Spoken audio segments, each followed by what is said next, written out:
माँ की अनमोल ममता की कहानी। रात के 2 बज रहे थे। फ़ोन की रिंग बजती है। 26 साल का आनंद नींद से जाग पड़ा। खुश होकर फ़ोन को रिसीव करता है।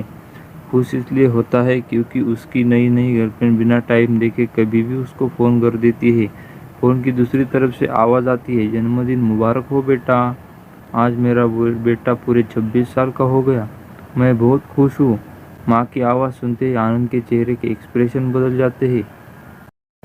वो गुस्से में बोलता है, माँ तुझे समझ नहीं आता क्या? इतनी सी बात के लिए मेरी नींद खराब कर दी। यह बात तो तू मुझे सुबह भी बोल सकती थी। इतना कहकर वो फ़ोन काट देता। थोड़ी देर बाद फिर से फ़ोन की रिंग बजती है। आनंद फिर से फ़ोन उठाता है और इस बार फ़ोन पर पापा होते ही।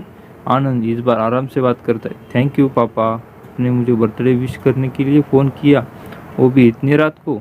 पापा कहते, नहीं बेटा, मैंने तुम्हें मुबारकबाद देने के लिए नहीं बल्कि ये बताने के लिए फ़ोन किया है कि तुम्हारी माँ बिल्कुल पागल है। पापा कहते हैं, नहीं बेटा, तू अपनी माँ के पागलपन को नहीं जानता। मैं जानता हूँ।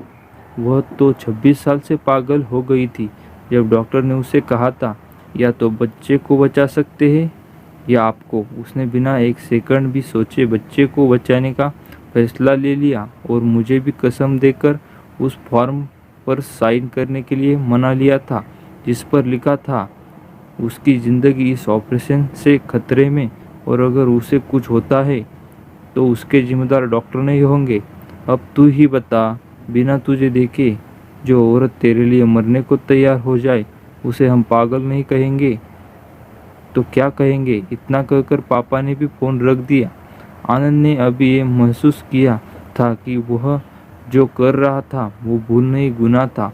हाँ, एक बार किसी इंसान को दुख तो कोई बात नहीं, लेकिन भगवान को दुख देना गुनाह ही होता है और माँ भगवान से कम नहीं होती। पश्चाताप के आंसू उसकी आंखों से बह निकले। सवेरा होते ही आनंद अपने घर की ओर रवाना हो गया। अपने माँ बाप से माफ़ी मांगने के लिए घर पहुँचते ही उसने माँ से माफ़ी मांगी, जिसने उसे गले से लगा लिया। फिर वो अपने पापा से माफ़ी मांगने लगा। पापा ने कहा, कोई बात नहीं बेटा, जा तू वापस चला जा। तेरी माँ हमेशा कहती थी कि तू बुढ़ापे में संभालेगा, लेकिन उसे समझा दूंगा। आज तक उसे संभालते आया हूँ, वैसे ही आगे भी संभाल उसका ख्याल रखूंगा। भी यह समझ लेना चाहिए, जो बेटा उसके एक फ़ोन करने से परेशान हो जाए वह उसे उम्र भर क्या संभालेगा। बाप की ऐसी कड़वी बातें सुन आनंद की आंखें बहने लगी और वो सर झुकाए अपने बाप के सामने चुपचाप खड़ा रहा। अपने बेटे को परेशान देख माँ आगे आती है और पापा को कहती है, जाने दीजिए, माफ़ कर दीजिए, हमारा ही बेटा है।